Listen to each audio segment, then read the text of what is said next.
Welcome back to Indiana Diecast Racing and the Final Fantasy Fracas. Today, we get the culminating action of round 2, but first, it's the Duckoff Finals.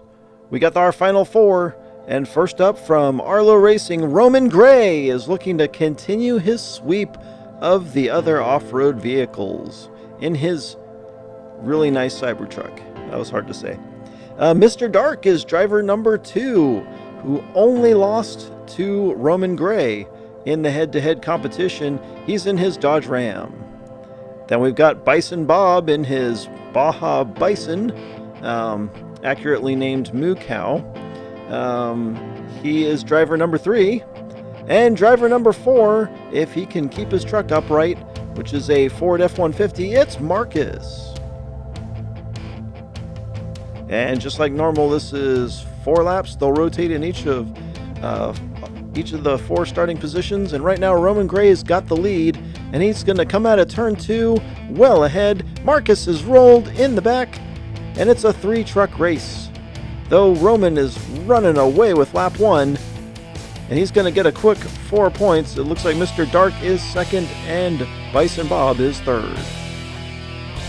Taking a look at the replay, Roman Gray flies through turn 2, comes out ahead, and yep, Marcus just cannot keep his truck on the track, and he rolls in that spot where he has rolled a half dozen times before. Roman Gray and Arlo Racing on top after 1. Bison Bob on the pole now, but Roman Gray is going to get that downhill advantage, and sure enough, he's in the lead again. Bison and Dark and Marcus all fighting for second behind, well behind. Roman Gray's going to round the Savage Square and take lap 2. Bison Bob is second, followed by Marcus and Mr. Dark. Ludicrous speed.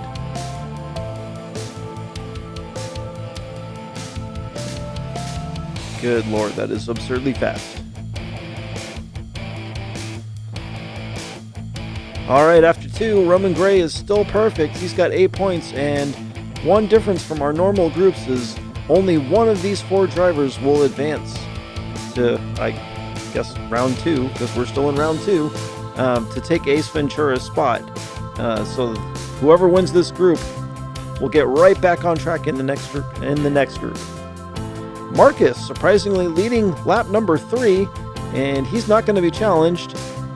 Bison Bob takes second, Roman Gray is third, and Mr. Dark has crashed out on the final straight. We're going to go to replay to see what happens.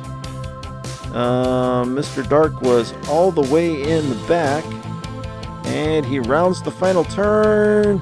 Oh, climbs the wall, actually gets saved by the safety barrier, but still takes a donut. Roman Gray with a 2-point lead over Bison Bob headed to the final lap, and this could be it. Bison Bob on the back outside, Roman Gray on the back inside, and right now Roman is chasing Mr. Dark down the track and slots into second. Oh, trouble in Echo Base, but he seems to be okay. Bison Bob well in the back there, and they come to the final straight, and Roman Gray makes a last-second pass to win the lap, and he's going to win the group as well on the back of 3 lap victories. He gets a little squirrely going down Hoth and almost wrecks it, but saves his truck, which has oddly enough been the theme of this off-road truck duck-off thing, is a lot of near wrecks and then amazing recoveries, and he just sort of blasts his way past Mr. Dark to win lap 4, and he takes the group with 14 points and will be moving on. Want to thank Hot Nuts Diecast, Dubious Diecast, and Arlo Racing, all for sending in their trucks for testing and additional entertainment. So, Group 45, first up for Puffs Racing on his green squad, it's Spliff. Spliff is driving Drop It a Baseman, which took 2 wins in round 1. Next up, we got Grogu on his Zoom-In, representing Junkyard Joust. He won 3 laps in the first round. Arlo Racing is right back at it with Stevie Jacques. Also, this used to be Zoom-In as well. And then we just saw Roman Gray, so this is going to be a double Arlo group. His chances of advancing one or both of them are probably pretty good, even though they're the bottom 2 seeds in the group. Spliff on the pole for lap 1, and they're off. Ooh, Stevie Jacques with trouble in turn 1 falls well to the back, and Grogu nearly makes the pass of Spliff in turn 2, but Spliff regains the advantage, and they come to the final straight, and it's Spliff, Grogu, and Roman Gray. Taking a look at Stevie, his vehicle's just so long.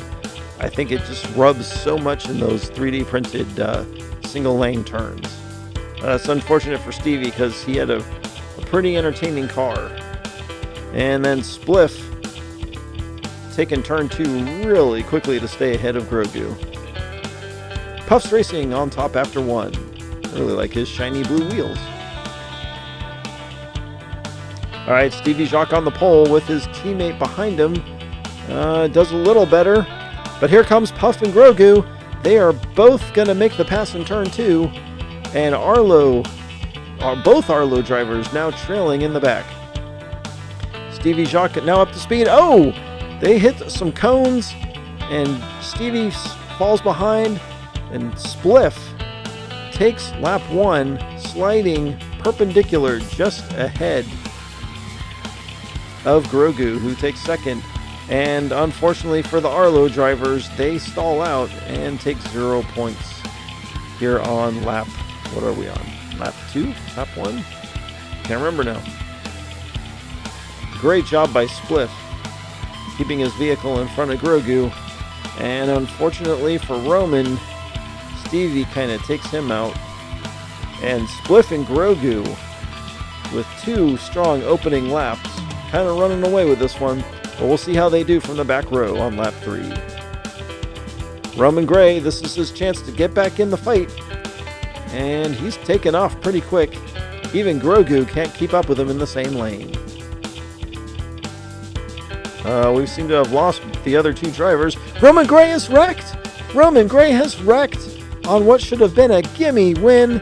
Grogu takes the lap victory, and here comes Spliff, driving from 4th to pass both Arlo drivers on the final straight to take second. And folks, I think that's going to wrap this one up. Roman Gray wrecks in turn 6. Grogu just kind of force slides around him to take the win. And then as the other 2 come around, Stevie slams into Roman Gray and doesn't help out either one of them. And Spliff is able to just back right in past him. And yep, sure enough, this one's over. Spliff and Grogu will be the drivers moving on, but for the sake of points, we'll run the last lap. I have to say, this is shocking considering how Roman Gray performed against the other trucks in the Duckoff. And sure enough, he's out front.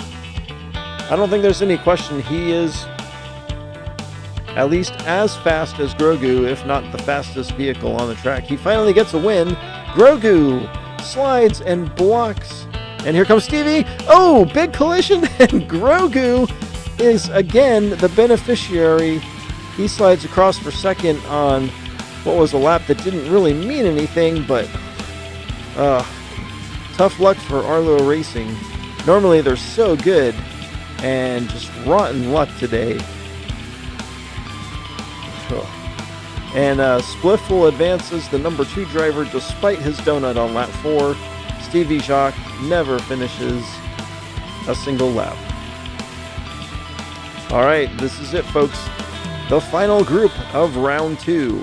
And we've got Sarah Moy, also representing Arlo Racing, and Bosom 2. Anyways, check him out. Save the boobies. Next up for Uncle Elvis Racing, we've got Beastman in Perfect Kitten, something like that. Anyways, it's a cat car with an orange dude riding on top. That's interesting. And then coming from G4 Diecast Racing and Junkyard Joust fame, it's Jousting Baby G in what used to be a Phaeton. And then the last of the Scotland 18, and all the drivers from Scotland, actually, it's James Elliott in his RD03, I believe it is. All right. Sarah and Beastman up front. Sarah gets a good start. Here comes Beastman on the inside of turn 2, but nothing doing. Sarah's way out front. And Justin Baby G can't get around Beastman. Oh, Sarah's wrecked. Beastman connects. Justin Baby G sails around. And it's Beastman, Baby G, and James Elliott on lap 1. And the bad luck for Arlo Racing continues as Sarah Moy gets wrecked and tossed off the track. She must have rolled over in turn 5. Beastman just gets hung up on her. And then Jousting Baby G shovels her off the track with the front end of that Phaeton. Was that dirty or helpful? I'm not sure.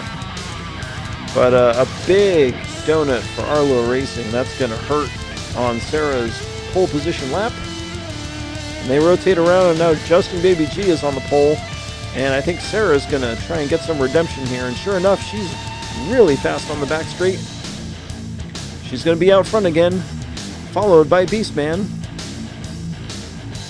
It's just Sarah and Beastman right now, rounding the Savage Square. She spins around to take a look, and it's Sarah Moy, Beastman, Jousting Baby G, and the young man from Scotland is on his side on the final straight.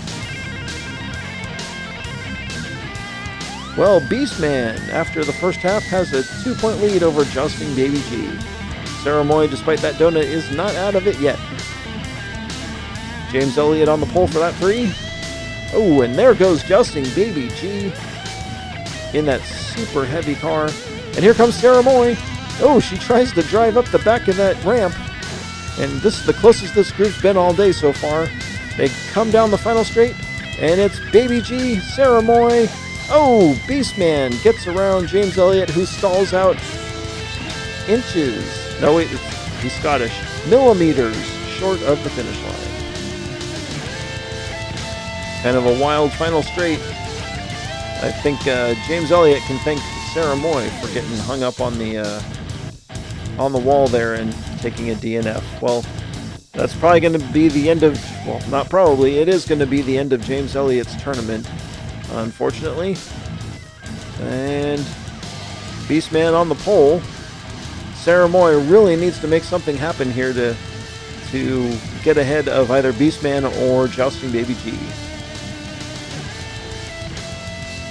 Through the S's and into the square, it's still Beastman and Sarah. And it's Beastman and Sarah. And here comes James Elliott. And James Elliott finishes just ahead of Jousting Baby G. And we've got a tie. Sarah Moy and Jousting Baby G both put up 10. So we'll already go back to the track for a head-to-head duck-off. And this is not a best of 3. This is the first to win 2 in a row, while they will alternate starting lanes. Ooh, Sarah Moy loses the lead and regains it right back, and she is flying down the track. I think this is another case of the fastest car on the track not necessarily turning in the points that it's warranted. So she takes the first advantage. Justin Baby G now on that inside lane. Sarah gets out front again. She could put a pin in this one. Oh, she spins! And she gets clobbered by Jousting Baby G and Echo Base. And all Baby G has to do now is coast to the finish line. And he will steal the advantage away from Sarah Moy on another lap that she probably should have won. In any case, here they go again. Sarah Moy has to win this lap to stay alive. Baby G not putting up much of a fight. And Sarah Moy has wrecked yet again. Baby G flies past on the outside again and sort of limps to the finish line, but that will be good enough to move on to round 3 along with Beastman. Tough luck for Arlo, who drops 3 drivers today. And here they are. It's the final standings, and all the drivers going around 3. G4 Puff, Uncle Elvis, and Junkyard all put up a driver into round 3, Junkyard's first, but it looks like Arlo Racing, despite their bad luck today, wins the battle of round 2, putting 10 drivers through to round 3. And here they are. Here are your round 3 groups, grouped in columns. So that's top to bottom. And the first 5 or 6 groups are just what I promised a few months ago. Each team that advanced 4 or more drivers to round 3 will have their own group in that round.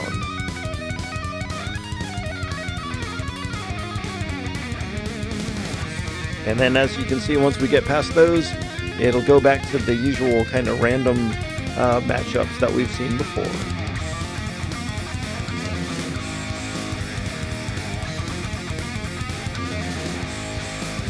So many bubble gunners, so many.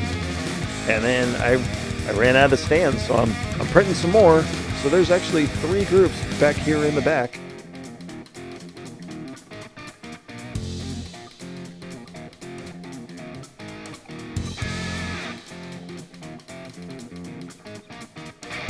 I think Arlo pretty much has a car in every group in round 3.